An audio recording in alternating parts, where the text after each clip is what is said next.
আমি একটা কথাই বলবো, সেটা হলো আমরা কবরস্পুরবাসী, কবরস্পুর ইউনিয়নের যারা আমরা সবাই ভাই ভাই, আমরা প্রতি ইঞ্চে রাজনীতি করবো।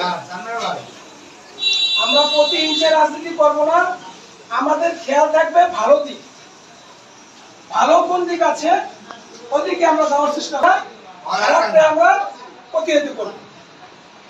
আমরা কেউর উপরে যাইয়ে আমরা আঘাত করবো না। তবে একটা জিনিস আছে, কেউ যদি তাদেরকে আমরা ছেড়ে দেবো না।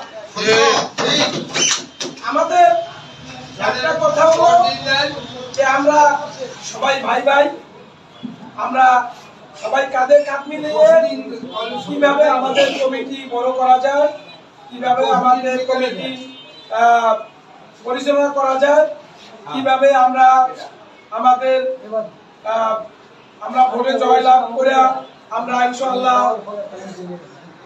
ক্ষমতায় আসতে পারি, দেশের মানুষের খেদমত করতে পারি, এলাকার গরিব দুঃখী মানুষের পাশে থাকতে পারি। লোকের মাঝি কিন্তু একজন, প্যাসেঞ্জার হলো 100, মাঝি থাকে একজন।